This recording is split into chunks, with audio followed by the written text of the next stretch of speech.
Hi friends, ಹೇಗಿದ್ದೀರಾ? ನಾನಿವತ್ತು ಅಡುಗೆ ಮಾಡುತ್ತಾ ಶ್ರವಣಕುಮಾರನ ಕತೆ ಹೇಳ್ತೀನಿ. ಬಹಳ ವರ್ಷಗಳ ಹಿಂದೆ ದೃಷ್ಟಿಹೀನ ತಂದೆ ತಾಯಿಗೆ ಶ್ರವಣಕುಮಾರ ಎಂಬ ಪುತ್ರ ಜನಿಸುತ್ತಾನೆ. ಅವರ ಹೆಸರು ಪುರಾಣಗಳಲ್ಲಿ ಬೇರೆ ಬೇರೆ ರೀತಿಯಲ್ಲಿ ಬರುತ್ತದೆ. ಅವರಿಗೆ ಕಣ್ಣು ಕಾಣುತ್ತಿಲ್ಲವಾದರೂ ಅವರ ಬೆಳಕು ಶ್ರವಣಕುಮಾರನು. ಶ್ರವಣಕುಮಾರ ಚಿಕ್ಕವನಿರುವಾಗಲೇ ಶಾಂತ, ವಿನಯಶೀಲ, ಸತ್ಯನಿಷ್ಠ. ಅವನಿಗೆ ತಂದೆ ತಾಯಿ ಎಂದರೆ ಪ್ರಾಣ. ಅವರೇ ದೇವರು.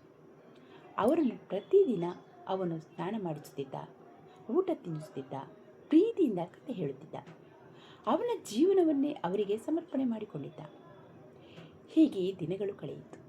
ಒಂದು ದಿನ ಅವನ ತಂದೆ ತಾಯಿ ಅವನಿಗೆ ಹೇಳಿದರು, ಮಗ ಶ್ರವಣಕುಮಾರ, ನಮಗೊಂದು ಕೊನೆಯ ಆಸೆ ಇದೆ, ನಡೆಸಿಕೊಡುತ್ತೀಯಾ ಎಂದಾಗ ಶ್ರವಣಕುಮಾರ ಹೇಳಿದ, ಹೇಳಪ್ಪ, ನಿಮ್ಮ ಯಾವ ಆಸೆಗೆ ನಾನು ಇಲ್ಲ ಅಂದಿದ್ದೀನಿ, ಖಂಡಿತ ನಡೆಸಿಕೊಡುತ್ತೇನೆ ಅಂದ. ವೃದ್ಧ ತಂದೆ ತಾಯಿಯವರಿಗೆ ತುಂಬ ಖುಷಿಯಾಯಿತು. ಮಗ, ನಮ್ಮ ಜೀವನದಲ್ಲಿ ಇದು ಕೊನೆಯ ಆಸೆ, ತೀರ್ಥಯಾತ್ರೆ ಹೋಗಬೇಕು ಅಂತ. ಕಾಶಿ, ಪ್ರಯಾಗ, ಗಂಗಾತೀರ್ಥ ಮಾಡಬೇಕೆಂದು ತುಂಬ ಆಸೆ ಇದೆ ಎಂದರು. ಶ್ರವಣನಿಗೆ ಕಣ್ಣು ತುಂಬಿ ಬಂತು. ಆದರೆ ಏನು ಮಾಡೋದು? ಅವನ ಹತ್ತಿರ ವಾಹನ ಇಲ್ಲ, ಹಣ ಇಲ್ಲ.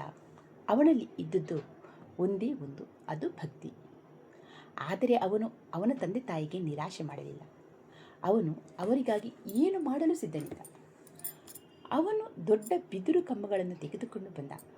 ಎರಡು ಬದಿಯಲ್ಲಿ ಬುಟ್ಟಿ ಕಟ್ಟಿದ.